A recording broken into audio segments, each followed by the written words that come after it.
Hi, my name is Avery, but I go by Soavecito, and I'm a horror content creator. Welcome to episode 29 of Whispers of Horror.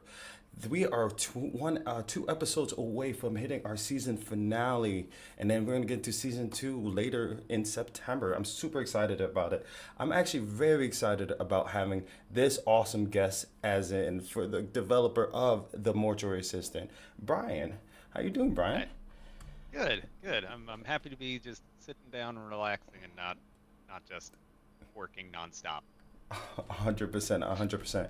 I just want to say thank you so much for taking the time to be a part of my live podcast. Like, I know we've been trying to figure the timing for months, and like I know you're a busy person, but I'm just so honored.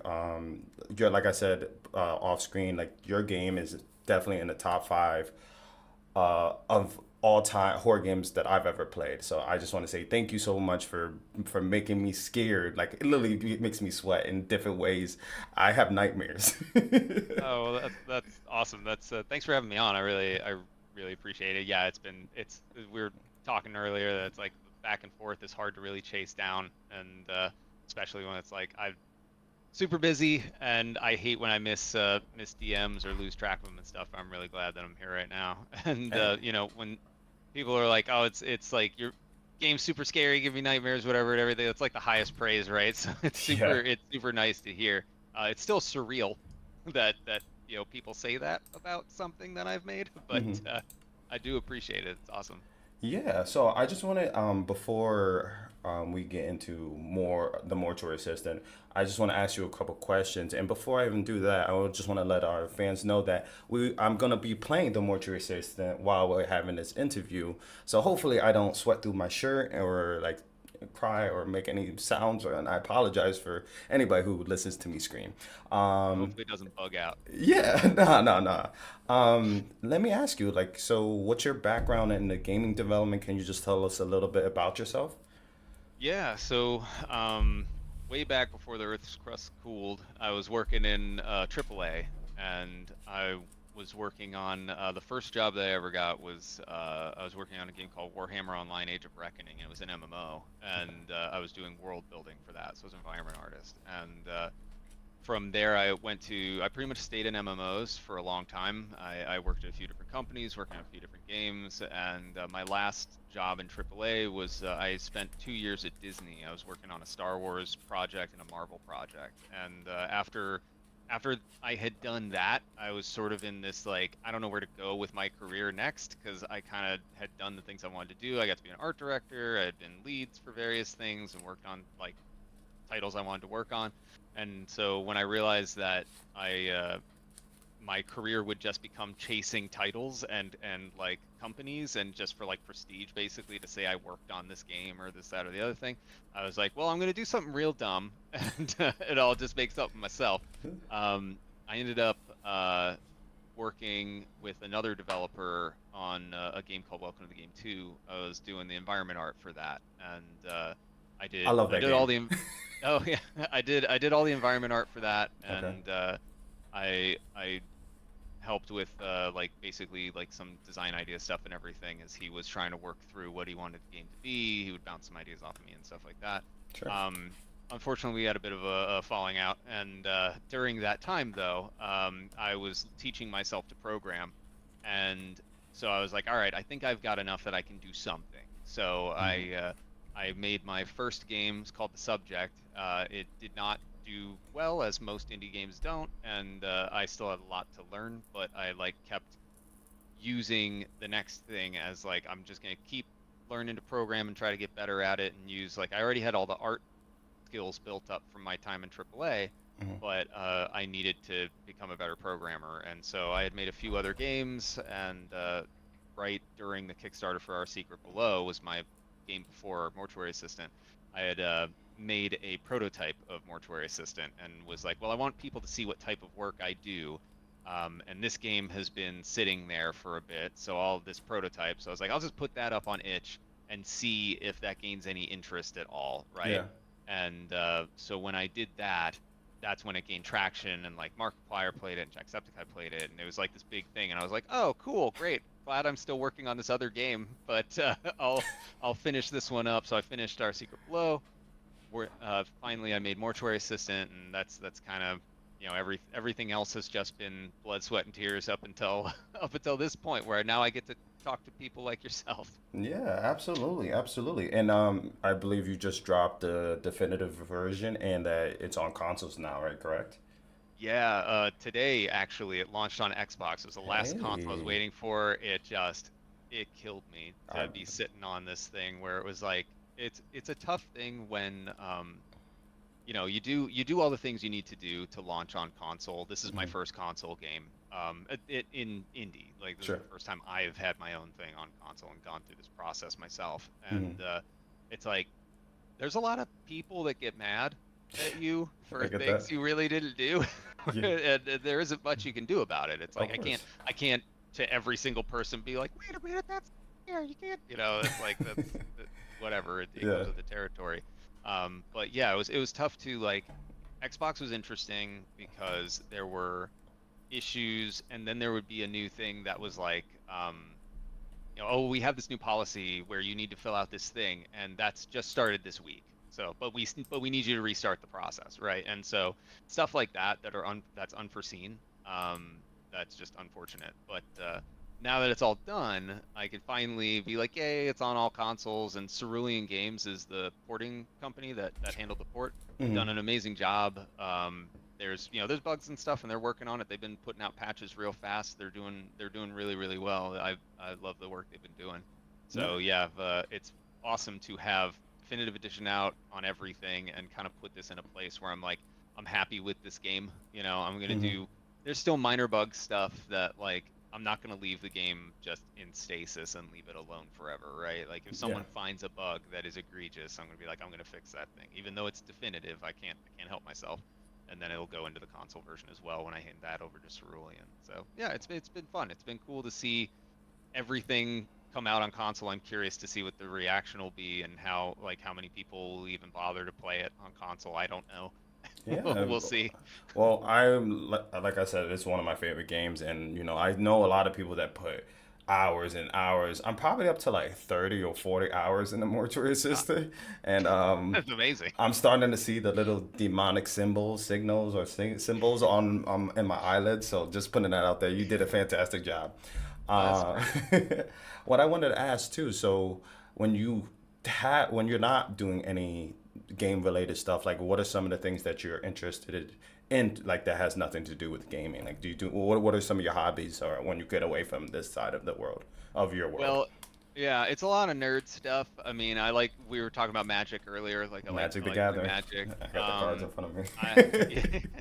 I played Warhammer for Sure. a little bit, and now I've got you can actually see in the stupid announcement video I made for Xbox where I end up vomiting on the ground. Hmm. That little basement area is like my little craft desk where I can like paint miniatures and stuff, but I'll Sure. also do like painting, like oil painting and stuff like that. I have an artist background. That's like how I started and everything. So it's like I still kind of hold on to that in some ways.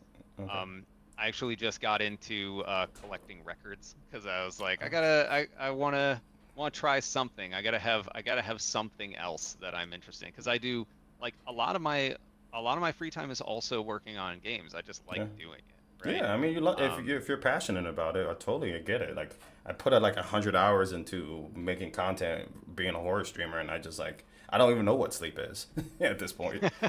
Yeah, right. I know it's real similar. I was talking about the similarities I feel there is between content creation and indie development because Absolutely. it's kind of you against the wall of everything else that's oversaturating the market, and you have Yeah. to try and break through that, and that's insanely hard. So I have tremendous amount of respect for content creators, fellow indie developers. I feel like we take up the same space. Yeah, 100%. Likewise, and I feel like I scratch your back, you scratch mine. You come out the Yeah, game. yeah. It's like you provide the content or the games, and I make the content for the games so people could come to your games, and then they could see me playing it. It's just like it's like a all Yeah, around world and everything like that, which I yeah, love about this field.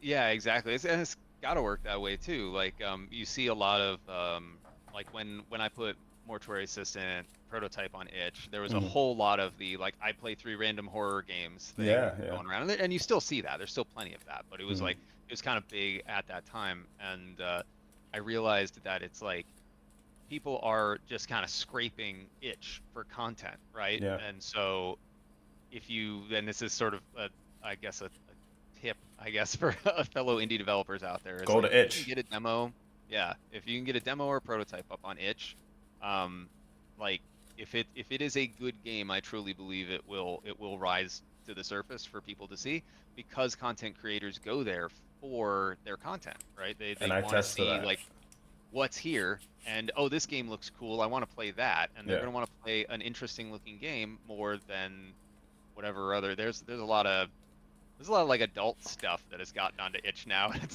just Yeah. flooding your screen, so it's kind of like, if you could be a horror game amongst the boobs, it's pretty. Yeah, You're I'm doing just all gonna right. say that I scroll past those. Like I like to It's getting stick hard to one for people to do genre. that, but And yeah. maybe at, like Suavecito after dark, like after night, like dark times, like 12 o'clock. We don't talk about it. Shh.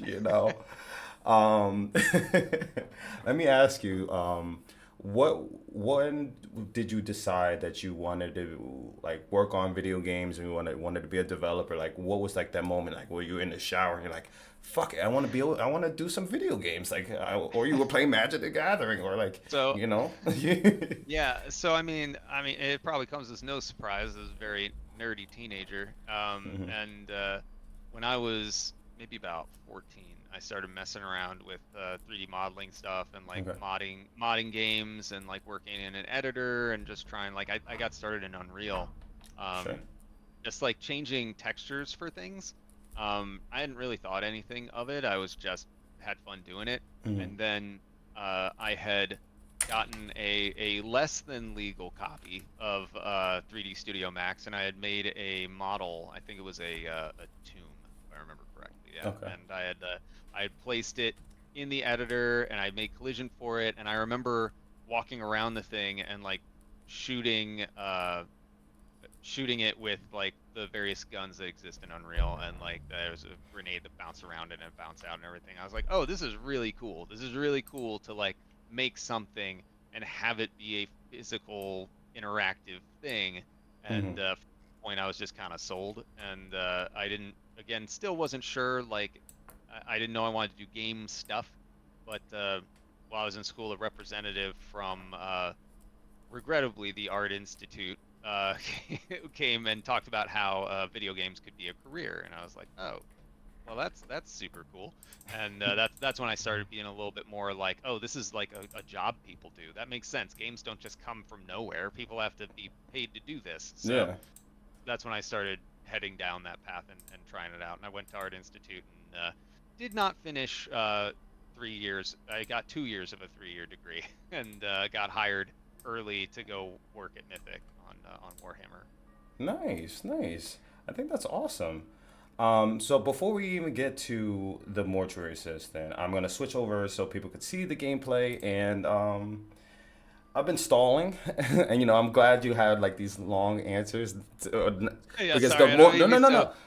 no don't take it the wrong way. No, no, I'm not. I'm saying like I love these answers that you're giving because it gives us just more details of just like your life in general, and I think it's amazing. Like it puts a perspective of like what got you into these into the gaming industry, and like the mortuary assistant, just making games for yourself. So please talk away. I'm gonna ask you a bunch of questions if that's cool. Yeah, I'm trying to follow your lead and make sure I'm not going overboard Oh, no, no, no, with no. I love anything. this. I love this. Listen, I'm cool with just listening and just like again, it's a perspective that not a lot of people have when it comes to Sure. making video games or just being in that field. So yeah, please do. Like I think it's truly amazing. All right, guys, we're gonna switch over real quick, and you guys are gonna see me play the mortuary assistant with Brian commentating and answering some of the questions I have. I am Sweet. absolutely terrified that you are here because I'm gonna play on haunt system aggressiveness, and I'm gonna ask you before I ask you, I want to make sure I do this real quick. I'm gonna ask you why you put haunt system aggressiveness. Uh, What is wrong with you? so the haunt system itself like does scale based on what the player is doing. It actually becomes harder the faster you go. Like the better you are at the game, the more aggressive the haunt system becomes.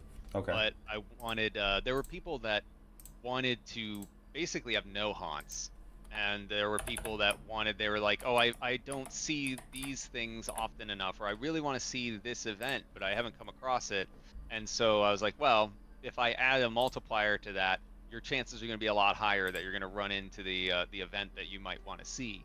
And so that's when I was like, you know what, it's a number. I can just add that to the system, and should ramp up pretty well. It seems to have worked all right. I think I found a nice middle ground of like what ramping it up all the way does. Okay, I'm gonna just tell you that I've seen some shit like we're playing that mode, and I turned it back down. You know, you can hear the hesitantness of my voice, but yeah, no, you give no breathers, and I really do enjoy that because not a lot of games let you like obviously they let you change the difficulty, but the scare factor in it, I really Yeah, haven't seen much of that. So I I okay. when I made the haunt system, the whole point was to be something highly repeatable, so Okay. that like you get something different each time. Every playthrough's different, and I really held on to that way of doing things. I really like what I managed to do with some of the like more like passive jump scares, as I kind of look at them as, because you discover them, you see them, and a thing happens. It's not I grab your camera and wiggle a scary face in front of you and that's it, right? It's Mm-hmm. like trying to be more reactive, and that's that's something that I want to try to carry through to my next games and Mortuary Assistant DLC and the sequel. Like I want to do a whole lot more. Like everything can be kind of tweaked, and like you could really get a sort of a custom spooky experience, which I think would be really cool. We'll see what I'm able to pull off, but I'd be down. Yeah, nice. So, what, ladies and gentlemen, we're gonna get more content for the mortuary system, which I'm very excited about. I got a question. So, what was the specific moment or experience that sparked the idea for the game? So I like forced myself to do a game jam, just my own. I gave Mm-hmm. myself, I think a week it was, maybe it was 5 days, I forget, to make a game, just to make a full like idea. And I do that sometimes when I want to try and like knock the rust loose, like get the cobwebs out of there, because sometimes you can have you can become sort of stagnant Mm-hmm. when you're trying to think of game ideas. So giving yourself a more confined space can force you to do things. Um, so from that, I was like, okay, I got like no time. I've got to make, all the basic stuff, first person controller, all that sort of thing. But at the same time, I need to uh, I need to come up with something like what's going to be scary. I need to make a tiny room because I don't have enough time to make a big area. So I made a tiny room. I'm like, what is a creepy idea? What's a scary thing to be in a room with? I'm like, dead body's a scary thing to be in a room with. So I had to think of like, well, what's a reason you would be in a room with a dead body? And it was either autopsy or embalming. Okay. So I was like, well, I decided on embalming because I really like.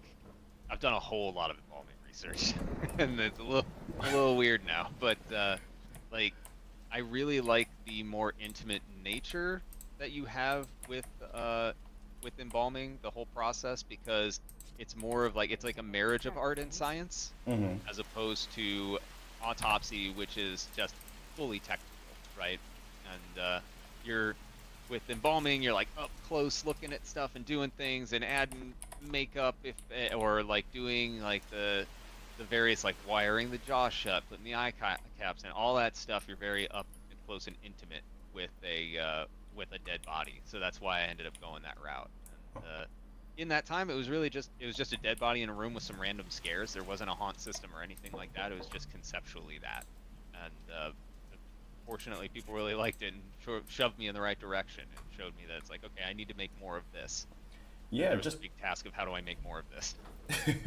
yeah, honestly, when you think about it, like just that concept of like you're working on dead bodies and just scary paranormal stuff starts to happen, the more bodies you start to work on, and not knowing what's going on and trying to knowing that there's a whole story behind this is just like a great concept. So I commend you for just even coming up with something like that.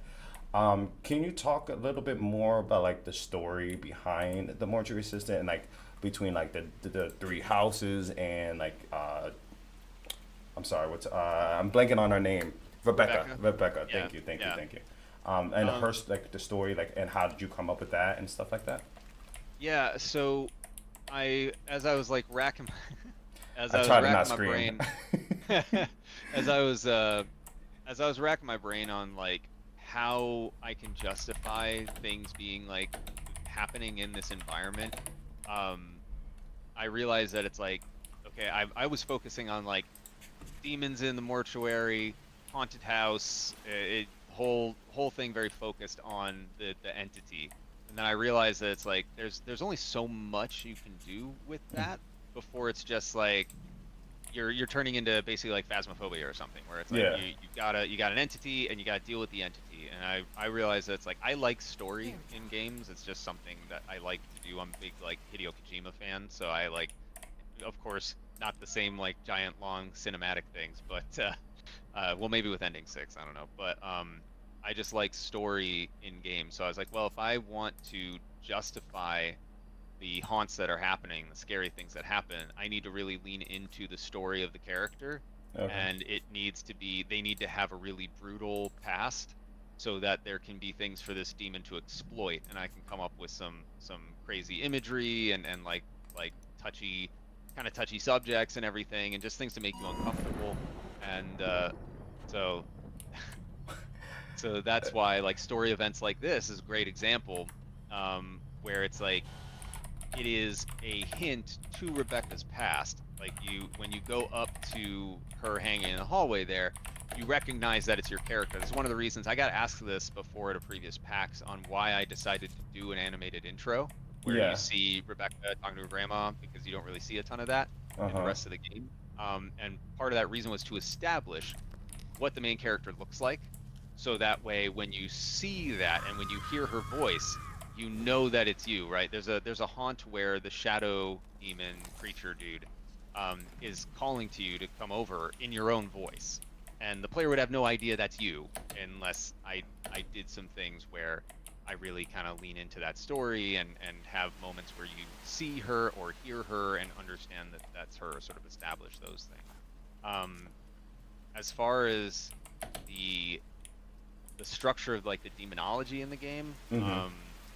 I I just made up something completely because Okay. what I didn't want to do, and I came across this in the demo. I really tried to listen to players as they played the prototype and then played the demo. I had drawn like a pentagram on the ground in the demo for something, and it was a pentacle, I believe it is, and well, it's just the star, I think. I don't know.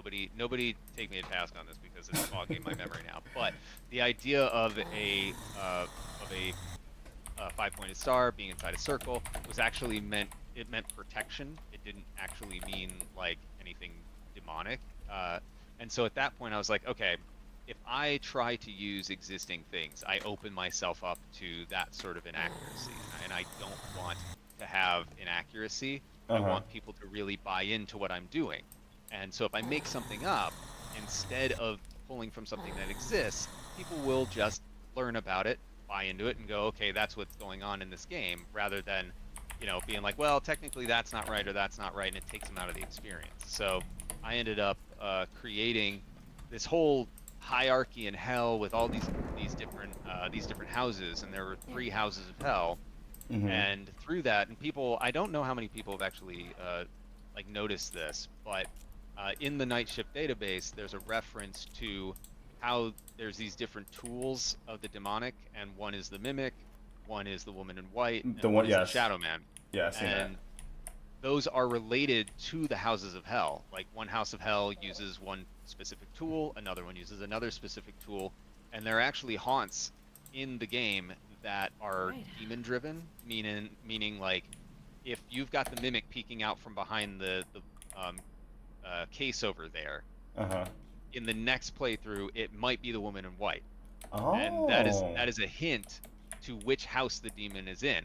Now they're not Gotcha. all like that because I can't do that for everything. It would be way too obvious at that point. But there are a number of haunts where, depending upon what entity shows up, is a hint at what house of hell you're dealing with. So it can narrow down the demon that you're dealing with pretty, like it's another way to narrow it down and try to guess a demon a little quicker, because there are achievements and stuff for like doing it quickly you know.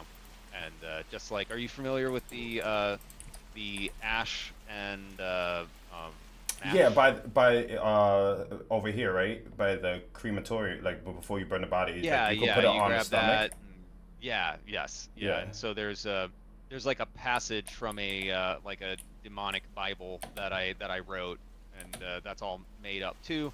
That Okay. tries to hint at that. So there are Oh my things that goodness. if you know those things, then you can guess the demon pretty well with Sure. just like two sigils, you know? Yeah, Because I've if done you that a couple know, times. yeah, yeah, because if you know the house, then you can just go to that one house, and if you see no other mark has the sigils in those places except for one of them, you can Mm. guess a whole lot sooner. And so I tried to pepper in through lore, like a number of ways to whittle down what what demon you're dealing with. And that sort of stuff is just it's stuff that I really like. I try to spend a lot of time on the lore of a game Okay. because I feel that that's what makes it feel grounded. Mm. Um, if I like, I got pages of Okay, lore use that here. that are not in this game. Just they're just there because I came up with them, wrote them, and it helps with the things that are in the game. It makes them feel like there's more history to them because technically there is. And so that's the focus I take for story in general. I'm doing that with Paranormal Activity too, trying my best to do that anyway. So I want to. Yeah. So I'm gonna pause because I want to. This is a question that I had. Well, it's a two-parter question.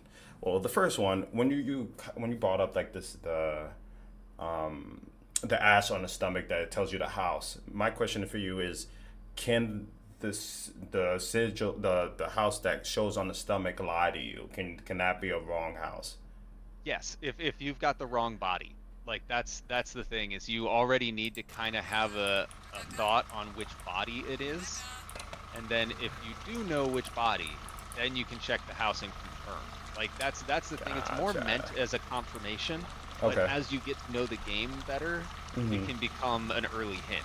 It's just a matter of you understanding the tells that come with the bodies, because certain bodies do have there's a separate subsystem to the haunt system that runs related to the bodies, Uh and huh. the haunted body has like extra tells where something might twitch, they might have a smile, or there might be something that happens, or an event where that body shows up in it.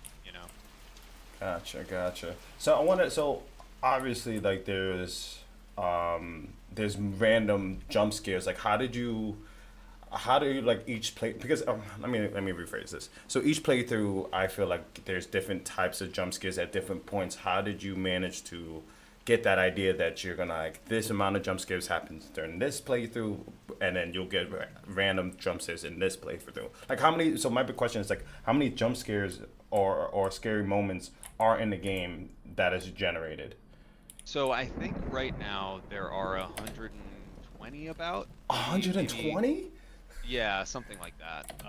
And the thing is like when I made this system, I knew that it couldn't just be fully procedurally generated because then it becomes too unpredictable, and I don't have full control over what I'm having the player experience. Like Mm-hmm. I'm really big. Like a lot of my inspiration comes from horror movies. Mm-hmm. Like I actually don't play tons of horror games. I do, but they're not where I pull a lot of inspiration. I like watching film and then trying to do things related to it. And one thing I like about film is that they have a lot of control over what you see.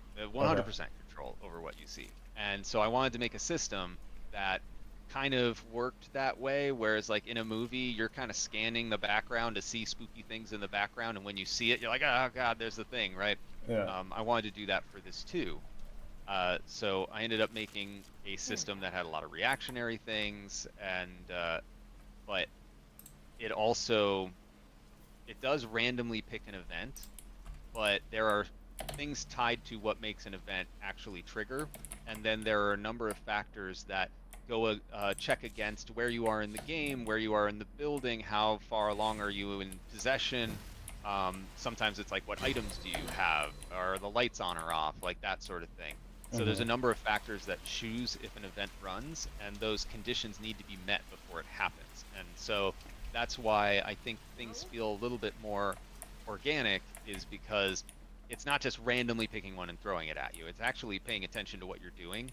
And Okay. like I was saying earlier, if you're playing faster, if you're getting through the bodies faster, it ramps up and starts doing more severe haunting events. But those events, it's not like when the woman in white is peeking out from under a case or something like that. That event has a number of different variants on it as well. So while there are like 120 something events, Hmm. a lot of those events have variants in them too, where it's like you might see her in the hallway, or if you happen to be in the bathroom at the time, you might see her in the front waiting room area. Or if you're in cold storage, you might see her in the hallway there, right? They're all pulling from the same event and doing Okay. ultimately the same thing, Hmm. but it's another subsystem that fires after an event happens that then does something else based on where you are.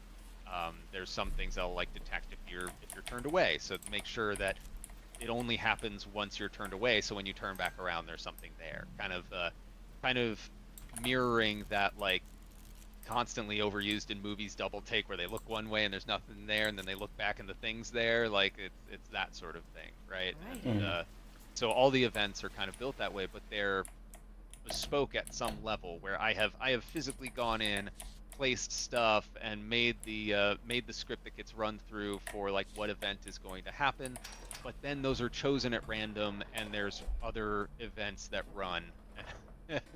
I, I'm sorry. I'm sorry. You're sick, man. Because I whatever love that that guy. thing, that guy literally makes my skin quiver. I don't, Yeah, and it's Mimic is just like great. the way he's just in different places that you don't expect. Like he was under the under this cabinet right here. Like it's just like why? Continue what you say. Then I'm gonna ask more questions about This is why. good.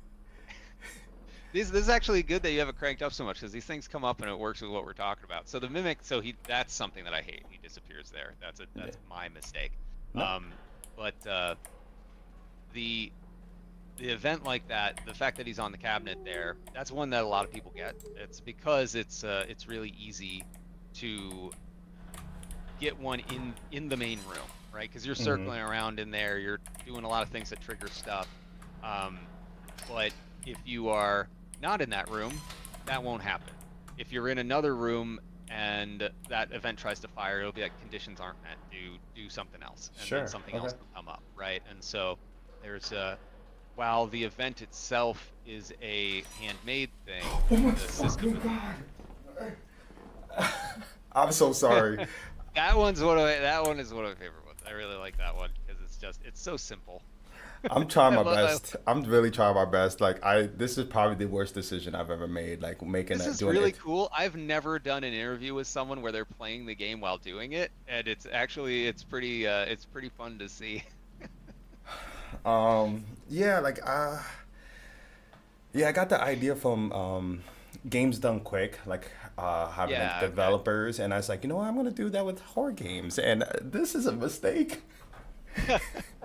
Well, it's working great for me because Yes, it's it's nice to showcasing see your it game. working. It's showcasing the game, so I love that part. So, yeah, I'm gonna just. I'll continue. Sorry. Sorry, I have to lower Well, the quality just because I'm doing so many things, guys. So oh yeah, I'm sure you got a million don't things yeah running. yeah like I have 1,000 things running, so don't take it with a grain of salt if you see any stuttering or anything. The game runs smoothly when I'm not doing 1,000 applications on my computer. The fact that it's running is just shout out to the game. Shout out That's to like you, when I'm Brian. working, I'll have, whatever browser opened up with like a million tabs, and I'll have Maya open for modeling, I'll have Unity open, I'll have my coding stuff open, but I'll have like a million things going on, and then I'll be like, why is this running so badly when I'm like testing it? I'm like, oh, it's because it's in the editor and I have 50,000 things running. Um, but yeah, that was actually one of those that event there. I believe is a demon-driven one, so I think that that's another one where you might get a hint of like which house you're dealing with. Hmm. But this whole system like took forever, but was really just like piece after piece after piece of me being like, oh, it'd be really cool if it did this. It'd be cool if it did that. well, I want to Uh-huh. be able to call an entity to wherever I want. Okay, well, what if I could call an entity based on some other factor, right? And Sure. that's the sort of stuff that I like about like the code aspect of game development. Something that I found while I was learning to do it. Again, Uh-huh. and since I have an artist background, I was just like coding for boring things and people, and then I was like, well, actually, there's like a I'm lot of dead. there's a lot of like great like it's like a puzzle. I have, listen, ladies and gentlemen, I have to let you know the haunt system's all the way up, and I'm very fidgety right now. I had a cup of coffee before doing this, and I put my daughter Oh. down, so it's not the developer's fault. I apologize for interrupting you every time. I hope you're enjoying this, Brian. I really No, do. this is great. This is This like, is I'm literally sweating. Like, I it's so hard to watch the game played live by anybody. Like I barely watch Twitch streams because I'm yeah. so scared to death something's gonna break, and I'm like, what if people don't like it and they're just saying all sorts of nasty things in the chat? I'm like, I can't watch that. I can't watch it. I can't do that. So I normally don't. Nah, But in this honestly, a lot of scenario, it's people like a like this nice game. safe environment here where Yeah. I get to I'm like in a safe blanket and I get to watch you play, and it's that's a lot more fun. I'm gonna tell you a funny story. So, I actually don't play horror games unless I'm live. I'm too scared to do it because of reasons like this. Like, I can't imagine me being at like 9 o'clock at night playing this game and Yeah. just be like, So all all by right, yourself. I'm having a great time. Nah, if I'm gonna experience this horrible moments, I need to be live while doing it, and it just makes me feel at peace. But Yeah. you like some of the skills that you came up with is just out of pocket, and I gotta give it up to you. The way you just implement them in certain areas, and just like no, like the fact you came up with 120 scares is mind-boggling. Like, how do you think of all this shit? Which is, excuse my language, but Well, like how? so it's well, I don't care. It's your podcast. That's what I care about. As Yeah, long as I'm absolutely. speaking right for you.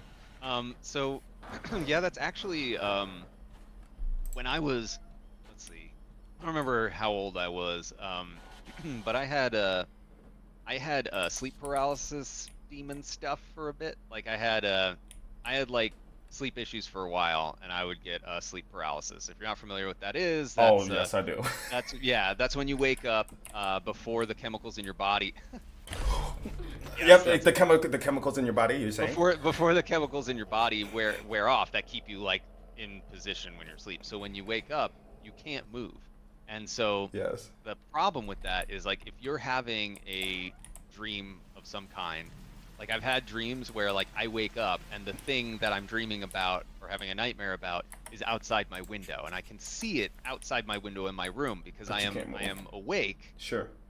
but everything has not fully worn off, so I'm in this like in between state, right? So I'd have like shadow people walking through walls. I'd have like I remember I had like a red-eyed centipede demon thing like come out of my chest and like be like hovering on top of me, and like so I kind of like got numb to spooky stuff like that pretty quickly, Sure. and like at a pretty early age. But now like when I want to think of something like scary, what I do is like usually it. I've been real fortunate, sort of. It's kind of unfortunate also, but I've Okay. been fortunate that like when I'm trying to work something out, I have a like I wake up in the middle of the night at like 3 o'clock, Sure. and so sometimes what I do is I go sit in a dark room by myself and just let my eyes play tricks on me and just try to think of like really creepy stuff because I know it's super messed up. No, But honestly, I think that's dedication, man. Like, for real. The fact I'm not doing that. Maybe, you know what? Maybe one day we'll sit in the dark room together, and I'll let you know what I see. yeah, when I come up with something that makes me go, ugh, all right, I don't feel good with that. I'm like, that's good. I got to remember that, and then I'll write it down. Yeah. And so, you know, there was some similar to when I was working on this. I got to a point when I got like the ambient sound of the storm and like all the other environmental stuff that I was like trying to nail down. Hmm. There was a moment where I started to feel really uncomfortable on my. Oh, by the way, this issue, if you turn the brightness down a little bit, I think it fixes the weirdness looking of the bodies. Okay, Um, let me see. Let me turn that down a little bit. we'll see if it works. That's one of those things where it's like I really needed to have a slider that was, yeah, that looks better. Yeah. And again, sorry, like I know it's low quality. Again, guys, ladies Oh and no, gentlemen, I don't care. I just yeah. noticed that recently, and I Okay. can't help it now whenever I see it. It's like someone had this issue before on Twitter. They were talking to me about it, and I was like, well, what about the? I looked into all this stuff, and I was like, well, what about the brightness slider in the game? And Yeah, they're like, that absolutely. fixed it. I'm like, oh man. And it's like that's the reason for that. Like at the beginning of the game, they're like, move the slider until you can barely see the logo or whatever. Like that's Hmm. why those exist. Um, I had not made one of those, and so it was like, well, kind of late now because you have to do it like earlier on. I'd have to do a bunch of stuff to try to plug it in. But So anyway, I don't mean to interrupt you. I yeah, actually got some questions in the chat yeah. from some people. So somebody asked, will we get the Mortuary Assistant in VR? So VR is interesting because it is I won't do something that it. I enjoy. I enjoy VR. Okay. Like I like playing it. And I have a Mortuary Assistant VR like project in Unity that is Okay. just kind of sitting there. I tinker with it every now and then.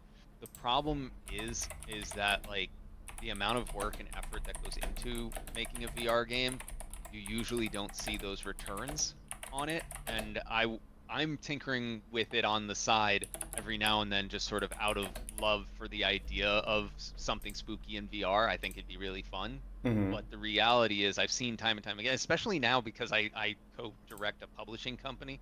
Like especially now, I see what the returns are for VR, and they're very, very small unless you are one breakaway game. And so it's really tough to when I'm working at Dread during the day and I'm working on Paranormal Activity. It's tough to justify the time to be like I want to work on this, Hmm. um, when I know that it's like that won't support I already have one of those. living probably, and that's an issue. So it's like I do want to do it, and I love the idea of it. I think it would be really fun. Yeah. And I have a project for it, but I work on it, All right. little drips of it here and Sure. there. So So there's still I can't. potential that could come out. Yeah, Maybe. Sure. absolutely. And I can't make any promises though. And honestly, like if after Paranormal Activity, I'm gonna want to work on Mortuary Assistant too, and like DLC for this. I have two ideas. I have DLC for this that sets up two, and I've got the ideas for two, and I really want to do those. So it's like I don't want to say Hey. VR can never happen, but it's just something that would be a pure passion project thing, And I wish it were different, but unfortunately, that's kind of the reality of it, at least right now. Yeah, no, I totally get that. Somebody said, I'm still surprised that you, oh, hold on, the chat's going crazy. Hold on one second. Somebody said, I'm still Like I surprised hate you. VR the is dev, amazing. yeah, the dev didn't make the body move or yell when the hammer goes, those strings in. So basically when you're wiring them mouth shut, why wasn't that a jump scare that you thought of? Um, I did, but I Okay. didn't do it because it's predictable, I guess, is Okay. what I kind of landed on. Where it's like I do some things when you're up close to the face. They're rare, Hmm. um, but they Like the the blinking and the eyes ones moving. yeah. But the reason I don't even want to say necessarily because it's predictable, but because I What the used it's actually an intentional choice because I'm using that tension that I knew would exist. Because I know, I know you're up close to the body and you're Yeah. expecting something creepy to happen. Like getting And dragged by my feet to yeah, slamming my right. body against this. Yeah, yeah, yeah, yeah. It's That was great. it's sort of like it's kind of like the Raven in that you open up the door and there's nothing there, and Hmm. so you're like you're anticipating something, and then you're like, oh well, there's nothing going on, and so the idea, at least what I had hoped, is that if I don't do things all Hmm. the time in like really predictable places, then I'm then having fun, by the way. when you good then when you turn around and something is there, it'll be Yeah. that much more jarring because you're like you're there going, oh man, something bad's gonna happen here, something bad's gonna happen here, and then you go away and you're like, okay, nothing bad happened there, and then you turn and something bad's behind you. Like that's the idea behind it. That doesn't mean like I'm not above cashing in on something that is like easy to like scare somebody, right? I'm not above like doing a cheap jump to Mm-hmm. like if it is warranted, if it's earned, right? What I don't like personally, I don't care for just random jump scares. Like I like things that feel earned, and that's why when I made a system that's like basically a ironically enough, when I was like, I don't want a game full of jump scares, I ended up making a jump scare machine.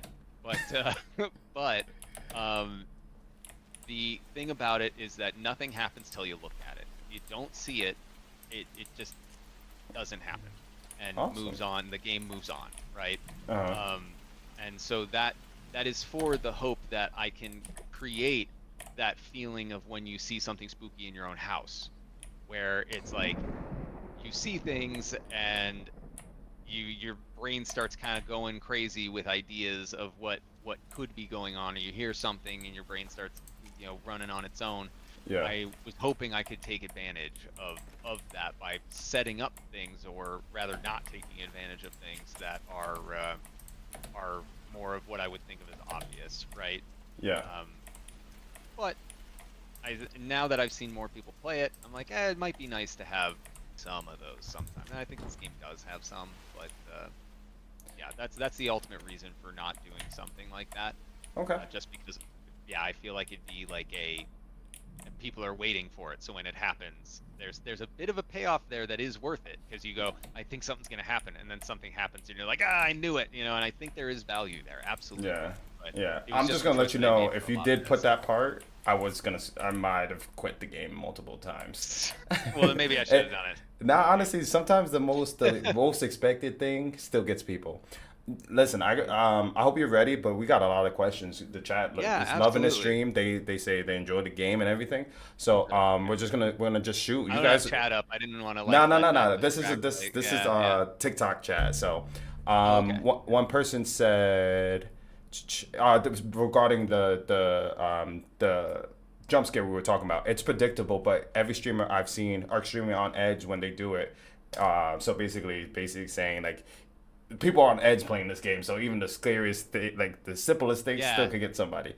Um, yeah, yeah. I think just more on that is just like, I think part of what makes them on edge though is expecting it, right? yeah, And that's what I'm trying to sort of work I with, already and have in one of those. hopes that like if I put them on edge, then when I do something, it will be unexpected, I absolutely. want you to be scared the whole time and worried the whole time.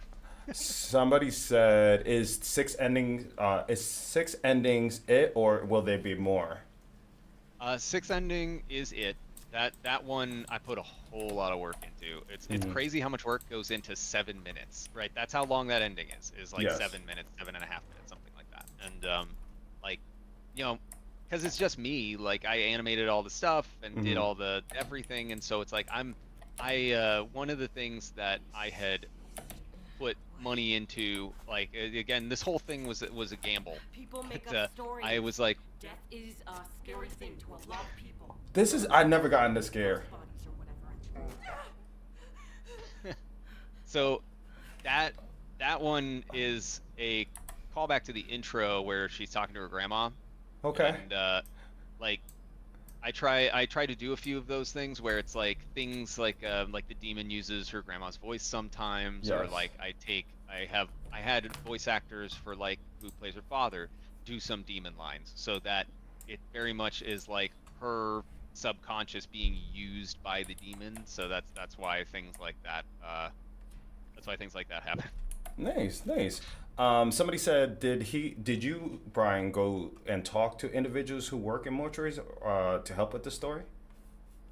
So I actually didn't. I tried to. I wanted to do a tour of a mortuary, but it was mid COVID, and there was no way I was going to be able to do that. Hmm. But so what I did was I watched a lot of like instructional videos for students. I Sure. watched whatever I could find of, like, it's hard to find out there, on just like YouTube and stuff, of the full embalming process and how that works.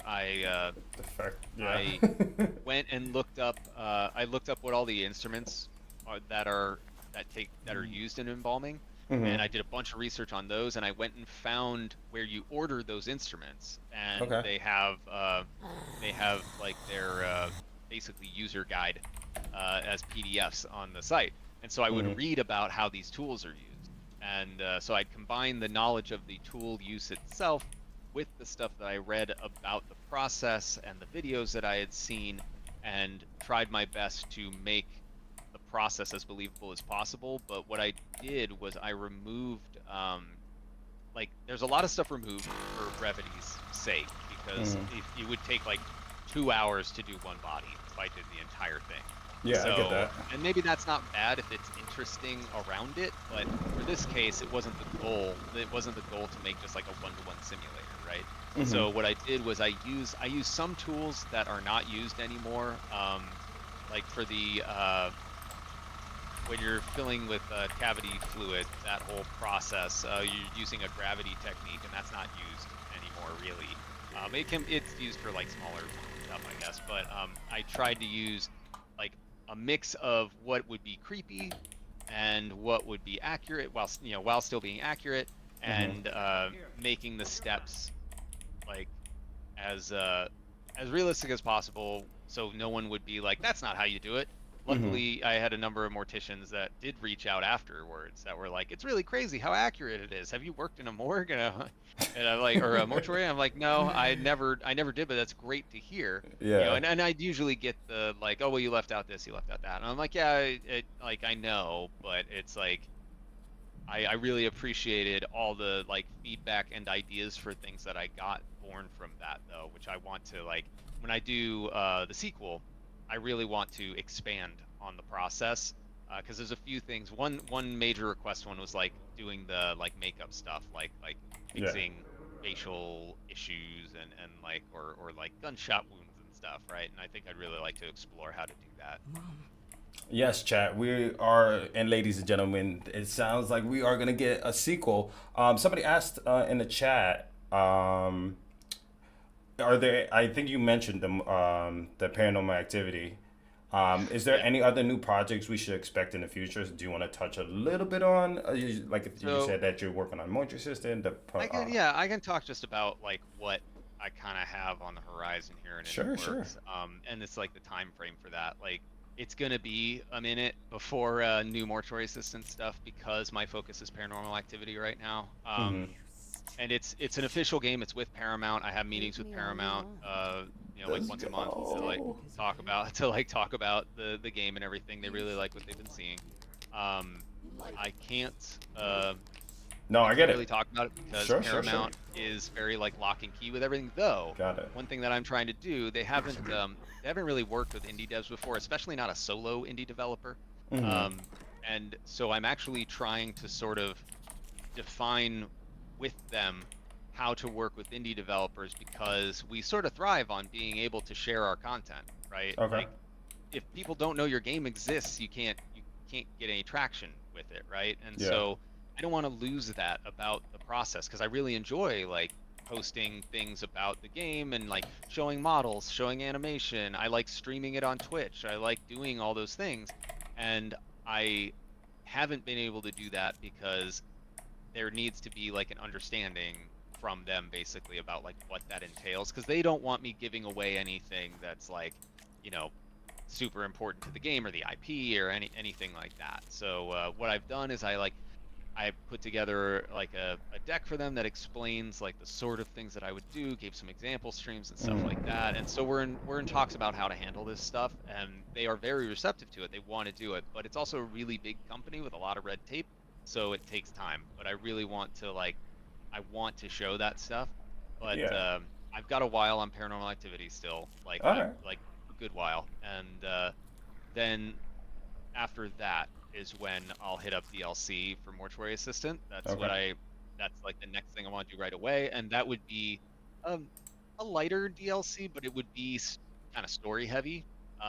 Probably just as there are story events in here for Rebecca, there's going to be a few more story events. I can't say how many, but there would be enough that I'm trying to set up and tell a certain story and build off of where the game ended with ending 6, and then have that lead into the sequel. And the sequel has a whole other thing going on. But that's so far in the future. There's only so much I can really go into that. Yeah, no, I totally understand. Like I don't know if you can answer this about the Mortuary Assistant too, but will it have a different storyline? Uh, yeah. Okay. There is a larger story. Well, I guess so. Not so.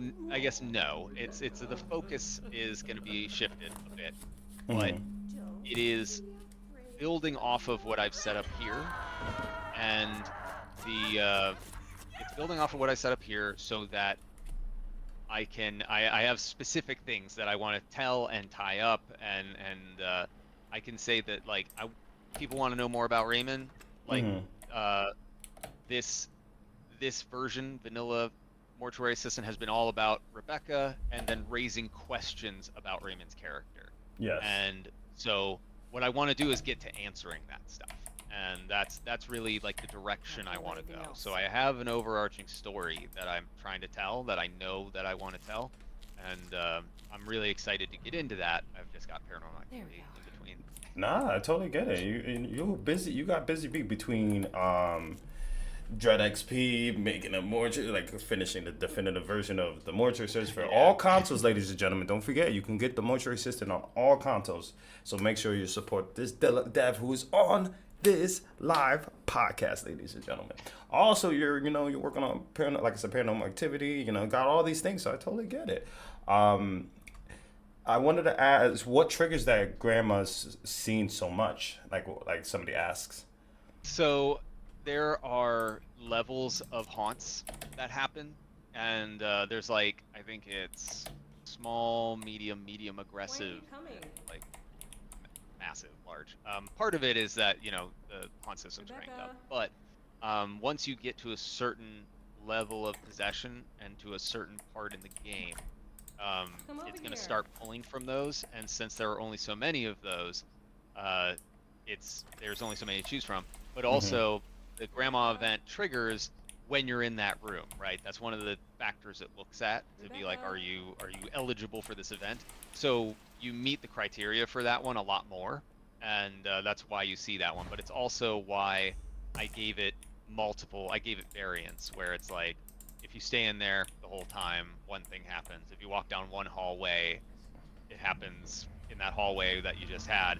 Walk down the other hallway, that thing happens, but in that hallway, right? I didn't want it to be something. I knew that when you got to that point in the game, it could potentially happen that way.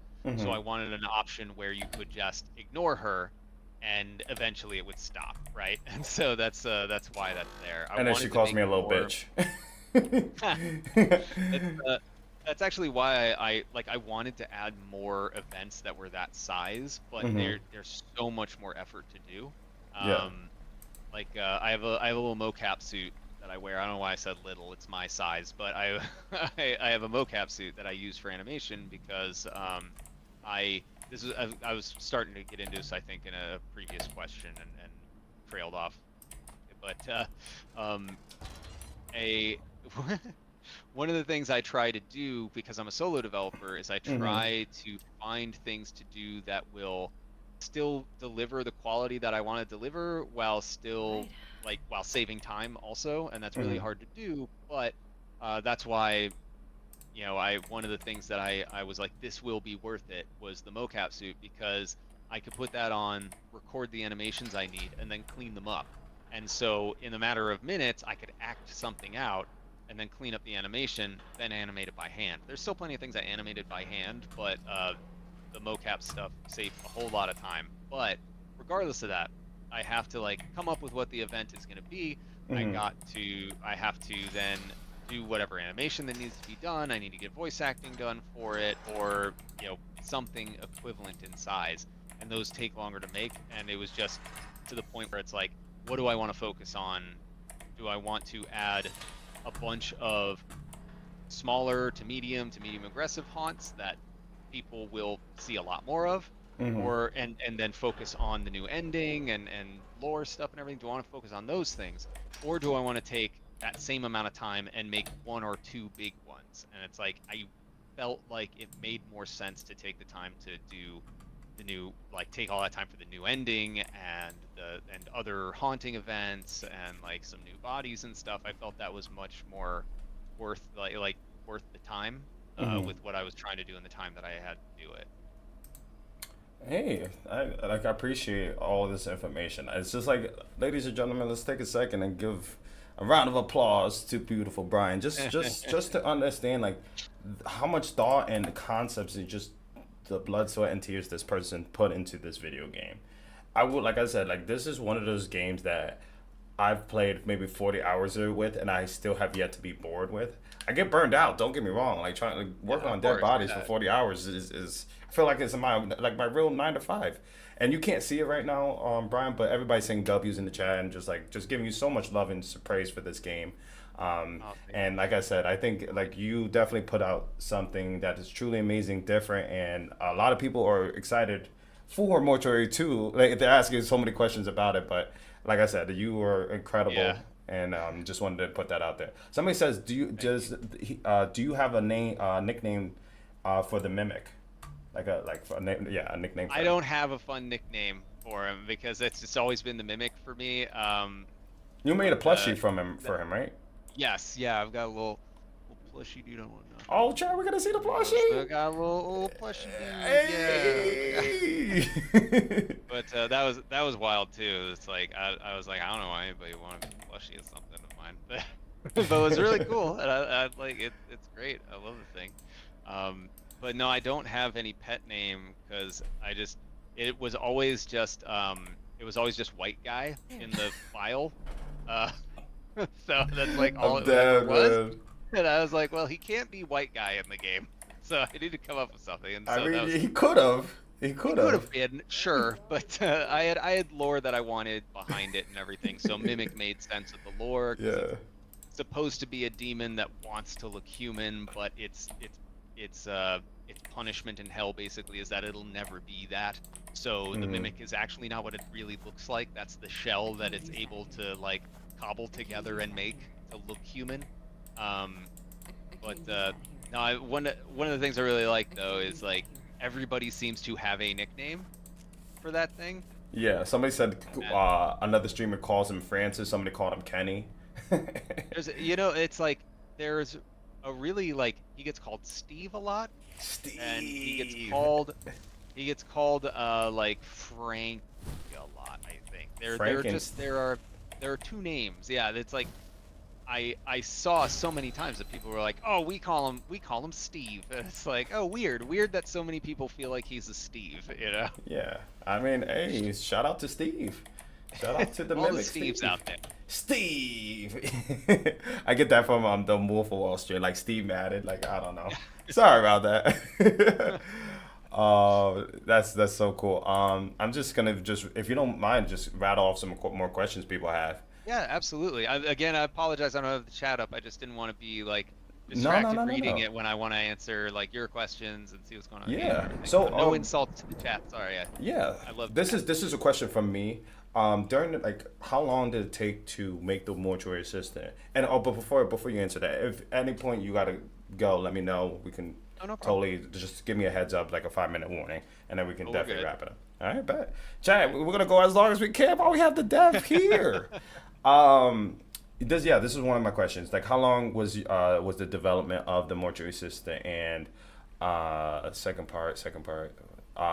Were there any difficulties that you faced during the development of that? So basically, what I'm asking for on the second part is like, what were some of the lowlights that you faced during the development, and what are some of the highlights that you faced during the development of the game? A lot of lows.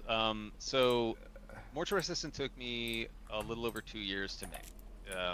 If I include like the prototype, like I said, it took a week to make. But yeah, it took about 2 years to make Mortuary Assistant, a little bit over. A lot of high points that were like the gratification of things working and people seeing like playing the prototype, seeing the reaction to that was amazing. That's what started this whole direction, wanting to even make the game. And then when I put the demo out, seeing those same people play it again and be excited by it and everything, and I was able to get like free feedback almost, because it was like, oh, people didn't like this, I can take that out, or they really want to see more of this, I can do something different here or whatever. And then yeah, just personally, like I said, the high points of when something worked because I was teaching myself to program. So seeing more things become more complex and work was also very like gratifying. Mm-hmm. A lot of low points though because like I said, I was working at Disney and I left to work on my own stuff. The money that I had made from my work on Welcome to the Game 2 had, kind of run out. Mm-hmm. My wife was basically working to support, and I I was just like, there were so many times where I felt like, why, what am I making? This isn't scary. This isn't like I'm having, like, I can't think of the story. I can't think of this. I can't do that. I can't, like, a lot of negative things that I was kind of getting down on myself about during the development, which I think a lot of Mm-hmm. developers have imposter syndrome, and it's a really tough thing to wrestle with to convince yourself that you're doing anything worthwhile. And Mm-hmm. so that was something that I wrestled with a lot. Obviously, there's the usual, like you hear from indie developers, like the financial struggle stuff, where it was like we really didn't have very much, and I had mentioned, I think before we started, that Mortuary Assistant was it. Like if that didn't work out, I was going to go back into AAA, Mm-hmm. because we wouldn't be able to survive. So that was super fortunate, luckily. But yeah, I remember like when it was gonna launch, like the night before, like I had a total breakdown where I was like, there's no way this is gonna be scary to people. This isn't fun to play. This isn't like, it was really like, just I had no faith in what I had done. Mm-hmm. I knew I had worked hard. I knew I did something that would be kind of cool. But that when that moment of like, I'm gonna launch this thing and it's make or break, you're very much like, what have I done, right? And Mm-hmm. so that stuff, and that's still, that has happened with like every game, and will probably happen with every game to come, because it's really, it's just something when, especially when you're a solo developer, like just in the indie space in general, but I think solo in particular, um, when you make a game, it's just you and your ideas. So you're literally putting a piece of yourself out there. I wrote this story. I wrote these Yeah. characters. I made this whole thing. So if people don't like it, I'm gonna feel real bad tomorrow. Like it's gonna be bad, right? And so it's like, that's just what making something like from like yourself is like, whether you're writing a book, or you're making a game, or whatever. Like when you put a piece of yourself out there, it's really nerve-wracking, and I don't think that ever goes away. I It'd be great if I thought it did. Like wouldn't be the case anymore, but Mm-hmm. no, I'm that's, I think, was probably, those are the difficult parts of all indie development, I think. Oh, There she's we looking Yeah, no, it's my soul left my at body. you. Yeah, yeah. Yeah, yeah. Let me ask you. So, oh my God, I can't even do this, chat.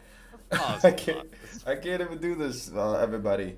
But how? So you brought up like that moments where you're like, if somebody says something negative, and you're like, oh, what? Why am I even doing this? Like, how do you deal with like, like working on a game so long and then just like hearing some negative feedback on it? Like, how do you persevere and push through when you get negative reviews and negative feedback on the games that you Uh, worked on?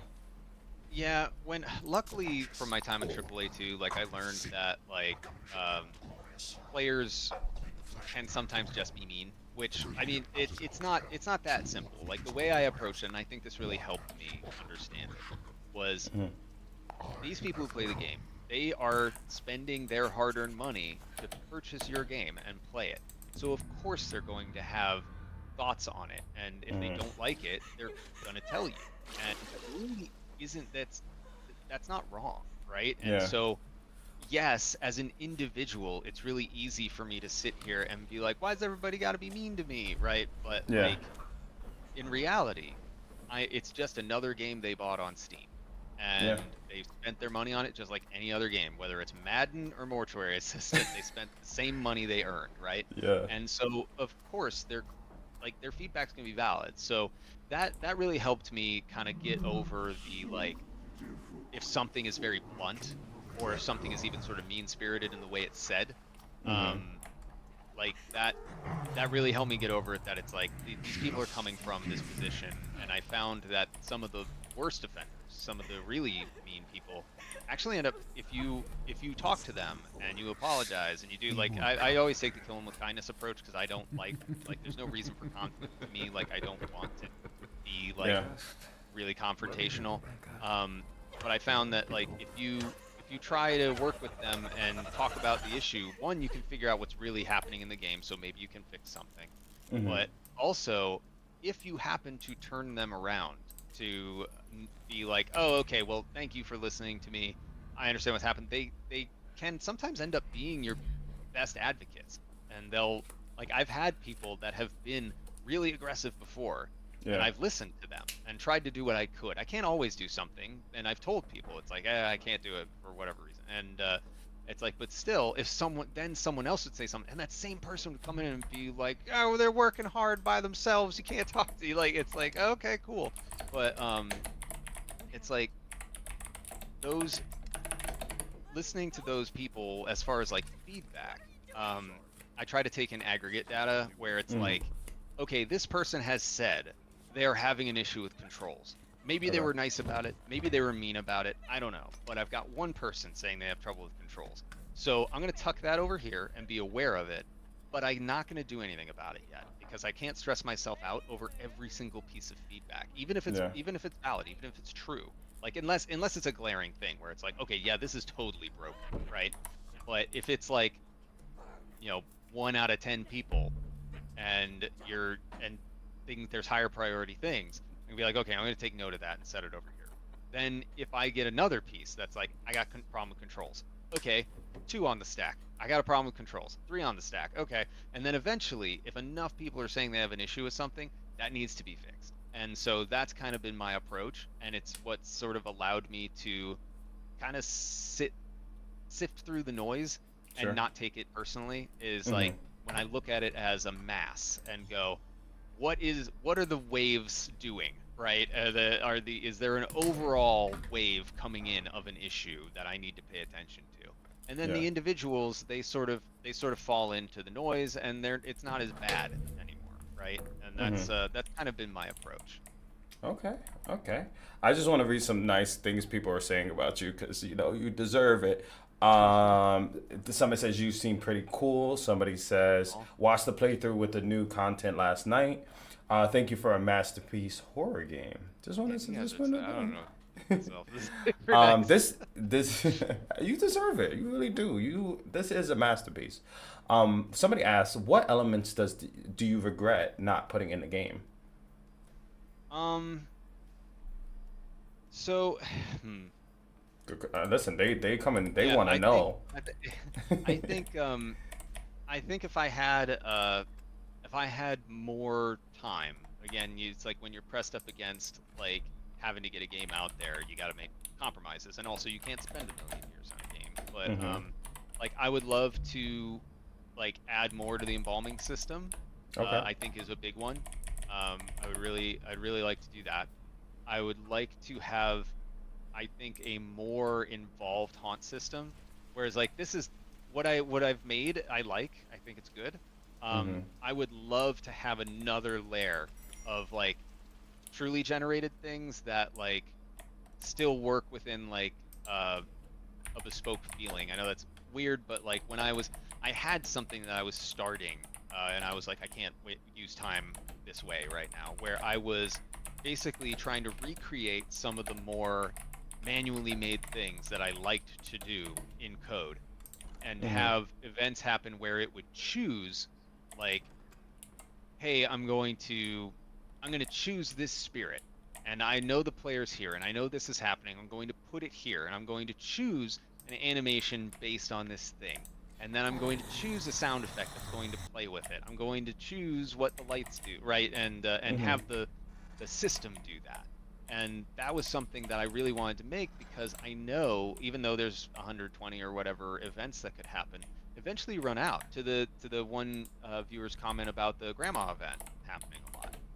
What I really love is to have something that the system can fall back on and look at the greater gameplay and be like, okay, the player has seen the grandma event through multiple sessions this many Yeah. times, right? Another save file that is overarching, not just the session, right?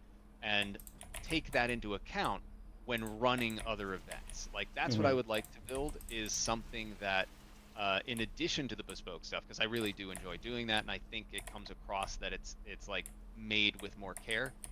Yeah. I would like something that in code is made with more care and can actually listen to save files and be like, all right, the player has had this experience a few times.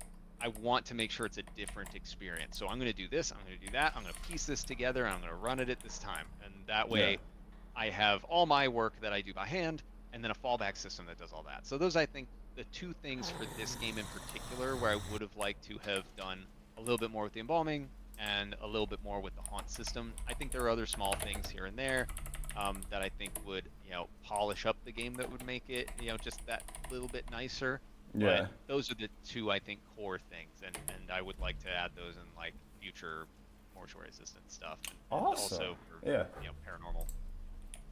Which I'm excited for. Honestly, I'm excited for whatever you work on. You sneeze in a napkin, I might be excited for that shit. I ain't gonna lie. There's no pressure, right? It's like I'm working on a IP that I've been a huge fan of. It's like one of the first movies that I remember. I remember seeing the first one and just being afraid in my house that night, and I was like, that's so awesome. And now to be able to work on that, it's like I'm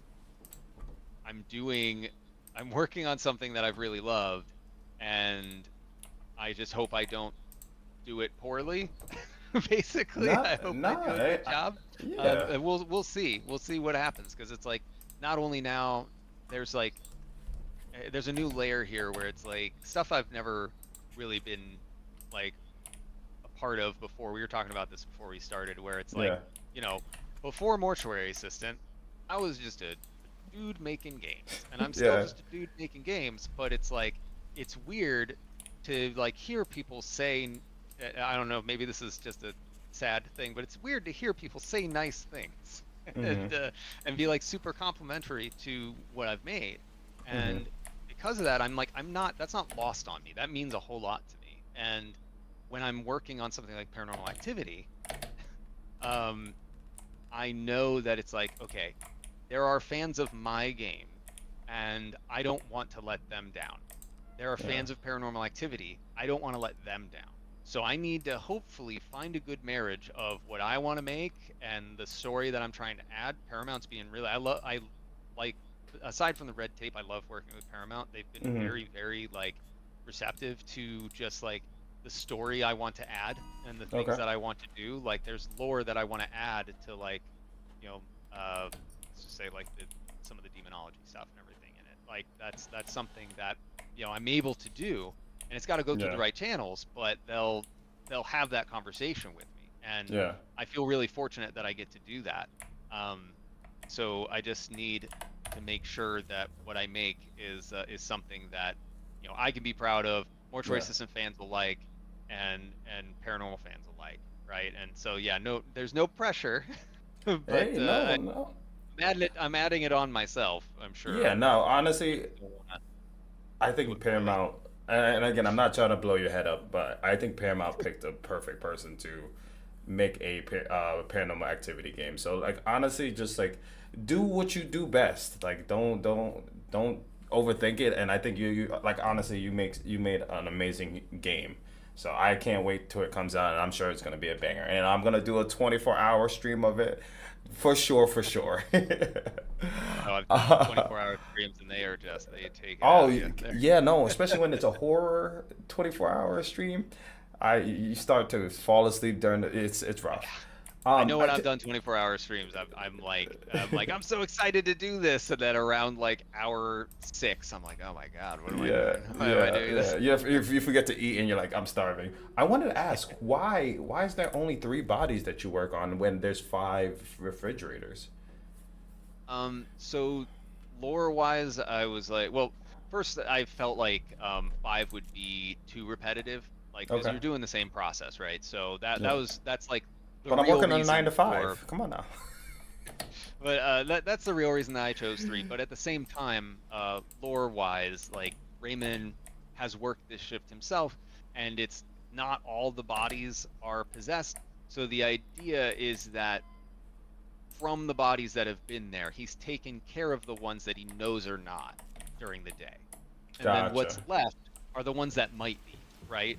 And so that's part of like a window into his process where it's like there's things about Raymond clearly where he has more of a connection with this stuff than anybody. Like he's had a lot of time to do a lot of research. He's been working with this stuff forever, so he's got a pretty good idea of like for sure these ones are not an issue.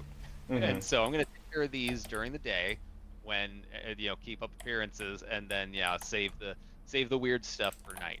And now of course he's got Rebecca to kind of back him up with that. Okay, okay, that makes sense. That makes sense. This is actually a great question. Would you ever do a would you ever do a collaboration with another horror developer, and who would that be? If you can pick a dream developer uh, that you could I've pick. thought about it. I don't know who I'd work with. Um, I know that like I have worked in teams before, and Hmm. that's been great. Um, I've been doing basically just the solo stuff myself, and so Hmm. the idea of like working with someone on like I just don't know how it'd be structured. I'd love to do it. I'm just Yeah. curious like who would like let's are we think tanking together on like story and design? Are we like who's doing code versus who's doing art? Are we Hmm. sharing that load together? I don't know. Like all that stuff is just like, it's like the inner workings of how like logistics stuff. Um but I think Right. when you've gotten accustomed to working on your own and developed your process, it becomes a more valid question of like, well, how would that work? But Yeah. I still think like I think there's a lot of value and can be a lot of fun to work with someone else and be like, oh, this person or make a game together, that's going to be awesome, right? Like Hmm. that's really cool. And I have had some really fun like hypothetical sort of conversations with other developers about like what would be neat things to do. So if it's like that, it absolutely. The only thing that becomes difficult is like, and maybe this changes depending Hmm. upon who you work with, if they have a bunch of games out already, like that sort of thing. But like I've been in teams where I end up being the only person. It's like a school project. I end up being the only one that does stuff, Yeah. and it's like that is a risk that you are then taking if you work with someone where it's like, Yeah, okay, because you well, want the load to how be involved are you? equal. Yeah, yeah, yeah, Yeah, yeah. and it's like, well, how involved are you? Because if you're not as involved, then is this project going to get done? I don't know. And so Yeah. there's a few aspects to that you'd need to really hammer out, and who you work with, you need to be certain is someone who gets it done, right? And that I think is the challenge on why you don't see more of like various indie devs getting together and making something. It does happen, absolutely, Hmm. but like I think you don't see more of it for those kinds of reasons. But I'm not. That being said, I'm absolutely open to the idea. I got to get through all these projects, but I'm Yeah. open to the idea of working with someone because I think there's a lot of really cool stuff out there that you could make a neat combination of like one person's style of doing this versus another person's style of doing like story versus like fonts or stuff like that, right? I Yeah. think there's a lot of potential out there. Yeah, that's I. Well, damn. I'm trying to think of, for myself, like what's another developer that I might just try to shoot your way and just like, yo, this person worked and Brian worked and make like a Well, I perfect know horrible baby, yo. I know like Madison did very well, Yes. and I spoke to that developer for a bit too. I remember when he was going through issue with like his company, but then he became a Bloodius, and that was a whole thing. But that was Hmm. that was a while ago. But that's one I think where it's That would like be sick. people would be like, oh, I love that game, and this game. That'd be really cool if they work together. That's another one where it's like you don't know how they'd work together until Yeah, it, of it course, of started, course. and then is it you know, you'd have to do a trial run, basically. Be like, let's do something small and see how that comes out, right? Like, let's do a game jam thing together and see Yeah. what we can come up with. And that way the stakes are low. And I think that's the way to go. Is like, if Nah, you want to work with someone, make the stakes low first and see how it goes, and then you can go from there. I'm not gonna lie. If y'all decide to, trial it out, and you need somebody to test that out, I'm totally down. I'm not sure if I'm gonna make it after playing two of the scariest games I've ever played, the Mortuary Assistant and Madison, but that would be so sick. We are getting close to an hour and a half. I'm Sure, gonna yeah. just ask a couple, like two more questions that I want to just pick your brain on, and then we'll end it off if there's anything last you want to say to the chat and everything like that. And just the Whispers of Horror podcast. Do you have a favorite horror game and a favorite horror movie? Favorite horror movie. I got a lot, but obviously Paranormal Activity is one of them. Yeah. I love The Exorcist is a good one. Like Nightmare on Elm Street. I like Halloween. I love Hereditary. That one is one that I've watched a few times. I watched it again recently, where it's like they do some masterful stuff with like just background, where Okay. there's one scene in particular where the mom is like up on the ceiling in the back, I and remember. you notice it and you go, oh my gosh, she's up there. But what was really cool to me, what I noticed about the scene was that it was dark originally, and then they do something in, whether they do something with the lighting on scene or on set, or they do something in editing. They slowly brought the brightness up so that you would notice that she's back there. And that, I have a Oh. huge amount of respect for that sort of thing, because that's what I'm trying to do with my games, where it's like I'm trying to make the player look at something or do something, right? And so on film, they're like, I'm gonna make you look at this character, but I'm gonna slowly ramp stuff up over here so that you realize it's back there. It's not just your standard, like, no one's there, camera comes back to them, suddenly there's a creepy thing standing behind them. It's that creepy thing is there, and I'm making you notice it over time. And that feels so natural, and I think that happens in a few places. And I think that is part of what makes that movie so successful at just being creepy. And it's like, I love it. It's really well done. I actually have to play the. I don't. I actually did enjoy it. I know that's Yeah. great. Hey, And I hate if saying you it. don't, there's plenty of like story elements that I understand that, Mm. like, the movie itself you may not be a fan of. It's more Yeah. like when I watch these movies, there are individual things that I'll notice and Sure. like have an appreciation for, and that's kind of how I get like scared by things now. I got asked this before, if I get like scared by like movies and stuff still, and I honestly I don't really, because it's Yeah. like I'm pretty desensitized at this point. Yeah, But me what too. does happen As I'm is, getting scared yeah. of the game. But what does happen is I have a moment where I go, oh, that's good, right? Like Okay. like that's well done, and it's Sure, like sure. that sort of thing is what I think of when I think of various movies now. So it's less about full story or full presentation, and more about individual things. Don't get me wrong, if there's a movie that's like good start to end, I'm like, this thing's awesome. But there Yeah. are movies that I will say, like, oh yeah, I really like this movie, when what my brain's really doing is like, oh, I really like these two part. scenes in it Yeah, that are really yeah, good. yeah. And it's like, for that I can like the entire movie, right? So that's the way that I think of horror movies. Yeah. Yeah, I guess there are things in the movie that I do enjoy, but it just overall just didn't gravitate to me. And maybe I just have to watch it again. Maybe I just had a bad I mean, experience. not everything's for everybody, right? And True, there's true. different styles. There's different styles of like storytelling out there. Some things are slow Sure. burns. Some things are just like, I don't really know what's going on in this. I don't get what they're trying to do, Did right? you like And that, Midsummer? have I seen Midsummer? I don't know if I did. Okay, maybe we're gonna have to have I a don't think movie I have, date. actually. Maybe Yeah, we're gonna have to. seriously. Yeah, we're gonna have a movie day I where only we got just so watch much some of time these. in between things. I to know, watch I know, I movies. know. The fact that you gave me an hour and a half of your time is just like, I'm blessed, man.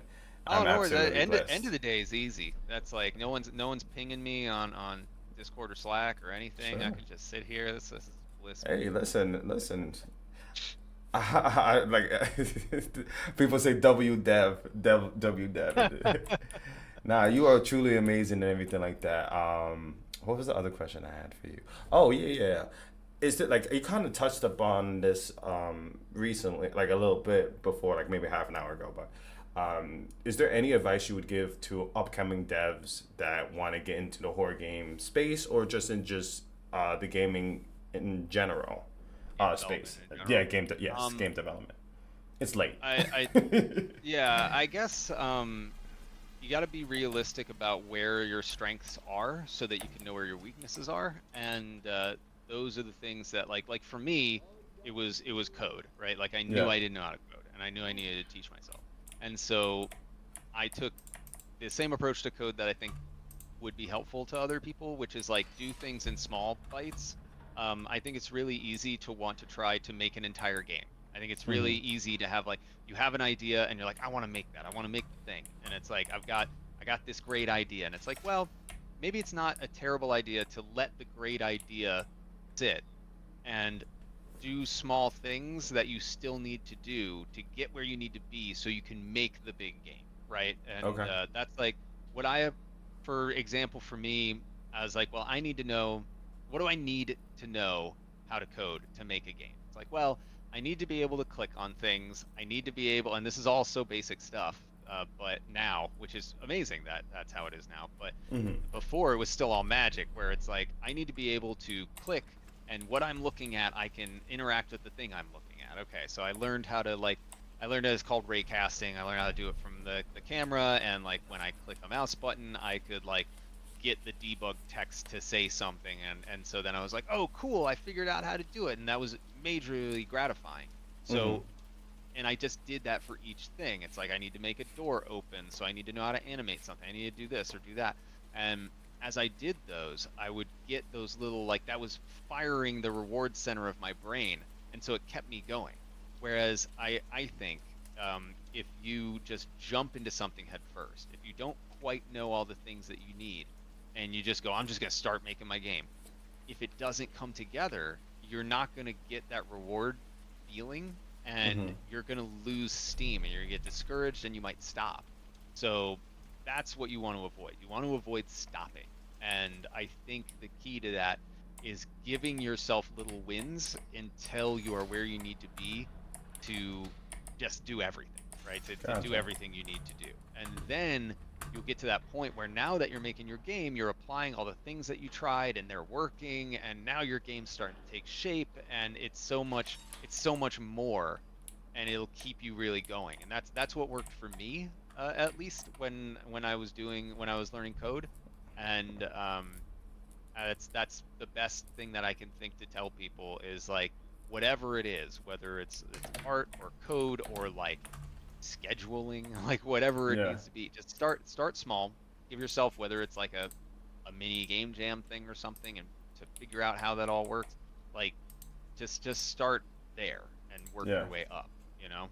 Um, and then I guess the other aspect, with risking droning on for too long would be like because I just said it and reminded me is learning to sort of schedule yourself. Yeah. Um, there was basically when I find that I'm lost on a game that I'm working on, if I don't know what I'm doing, I realize like okay, I need to take a step back and I need to break down what it is I'm trying to work on and schedule that out. I need to be, even if it's just a list, just a punch Yeah. list of like I need to make okay, I'm gonna make my game. So I need to make the intro to it. And it's like, all right, well, now I'm drowning because I don't know everything I need to do. So I got to take a step back and say, okay, well, what does the intro have? It needs an environment. All right, what's in that environment? Well, let's break that down to the assets that are needed in it. Okay, I'm going to need a room, and in that room, I'm going to need a bed and a bedside table and a lamp, right? So now you have an asset list, and now you can start making things. Now you can start doing the things you need to do. And I think it's really easy to like because I still do it to this day, and I think it will always be that way. It's really easy to want to jump in and start doing something Yeah. and not have that prep list. I think sometimes you have to do that though, because you just need to get going. and be motivated, but then that unlocks the things that you need, and you can then take a step back again and make another list, or like whatever you need to do to schedule something out and keep you going. Because if you don't have an idea of where you're going, you're never gonna get there, right? Like you can't hit a target you don't have. You gotta have one. Yeah, no, I think that's awesome advice. My advice: do you have a planner? I use a planner. I use sometimes I jump around. Sometimes I'll use Trello for things. Sometimes I will just use a spreadsheet. Okay. Other times I use a checklist system like Google Keeps or something like that, Oh, okay. where I can just add make a list. It's basically just a to-do list, and I can check things on and off. And I also sometimes I'll just write things down Okay. so that they're right in front of me. Sometimes I'll do post-it notes, so when I finish something, I can rip it off the wall and crumple it up and throw it away because it feels really good, like I've just done something. And it's like, Yeah, hey, that's get out dope. of here, you. I like the So, post-it notes. So I'll do stuff like that, and I really bounce around on what I do based on like the size of the issue I'm working with. If I'm trying to plan an entire game, then I'm in spreadsheets figuring stuff out, you know. Yeah, yeah. Yeah, I think that's awesome. I think that's great advice to give upcoming devs. This is, I know I say one more question, but I did, because I experienced this my last playthrough before I got possessed. Um, I put the mark on the body, but I had to go. Why? Is there a reason why I have to go through the whole list of objectives I have to, or tasks I got to do before bringing the body, instead of like So cutting that short and it's just bringing that body to the thing? So some of that is just to keep the rhythm of the game going. I mean, Okay. thematically, what's going on is like you have to really all you've got to do is get the embalming fluid in the body because Sure. that has the reagent mixed with it. So Gotcha. lore-wise, like that's what you need to do. But um, also from the Because if I story, saw some shit like that, I'm Raymond, pushing it in like you're right, right yeah. away. Like, Yeah, but so like story-wise, the embalming mixture, like the reagent in the embalming fluid, has a certain reaction with the things that are in the mark. There's like sure. ash from the dead body, from another dead body, possessed body inside the mark there, and Hmm. those things create a bond that locks the demon into the body. So that's why you do need that stuff in there. Okay. But as far as the rest of the process, that's Raymond's suggestion at the beginning of the game when she's locked inside. He's like, just treat it like a normal day. Just go through all the motions because that's what's going to keep you grounded, right? That's what's going to like make sure that you're staying a little more calm and keep your wits about you because the demon's trying to manipulate you. So if you're doing something repetitively, that gives you a bit more of a grounding during that experience. So that's like the reasoning for that, but Okay. also like the technical game dev reason is that I want you to go through the processes so that there is a little more game there, right? Because you can already I pretty hate quickly I if you hate can that one. figure out if you can figure out which body it is and you've got an idea, like then you're just needing to embalm one body, right? Yeah. And that is like something that I want to make sure the player is still doing enough to be moving around to experience some haunting events. Hmm. At that point, you're kind of power playing anyway, and you could just coast, shoot right through. So I guess it doesn't matter too much, but I wanted to give the player an opportunity, like even if you're going fast and know what you're doing, there's still a chance to have some of the haunts happen to you. I just want people to still have a complete experience, you know? Yeah, absolutely, absolutely. I also think it's cool that you added like the item randomizer, because I know that made it more difficult for me to just like, I'm so used to having everything exactly the way I want, and I thought, and then you gave a reasoning. I'm blanking on why, but there was a specific reason why it It's was usually randomized, right? Zoe. It's usually Zoe, the unseen office assistant that poor poor Zoe always having to deal with Raymond's like weird stuff because she has no clue what's going on there. But the idea was that these new supplies are coming in, but she can't get in touch with Raymond because he's like Hmm. not there a lot of times, and so she's like, I'm just gonna start putting it wherever I want, and you're gonna have to deal with that. Was basically the note that she left for Rebecca. Gotcha, And gotcha. so after your first playthrough, that note shows up, and you can read that, and it's her being like, Raymond doesn't tell me anything. I can't get more stuff out of the basement. I can't put stuff in the basement. So I'm just gonna put things where I want, and Yeah, you figure it out. And of course, you can turn that off because there are people that don't want that. But I added it because I realized that like moving around the room is what I need. Like in order yeah. for you to see something and experience something, you've got to be moving around. Hmm. So if you are looking for things, that heightens the chance that you are going to be scanning the room and look in a location where something will be happening. So that's the technical reason for having those. Well, Brian, thank you so much for being a part of this, man. Like you did Absolutely. an hour and 40, and I'm just shocked. Like again, thank you so much for being a part of this. You are an amazing human and a great developer and a mortuary assistant, top five Yes, best horror game I've ever played. thank you so Everybody much. that have just been part of this conversation finds you fantastic, and they're we all are looking forward to all the future projects that you have.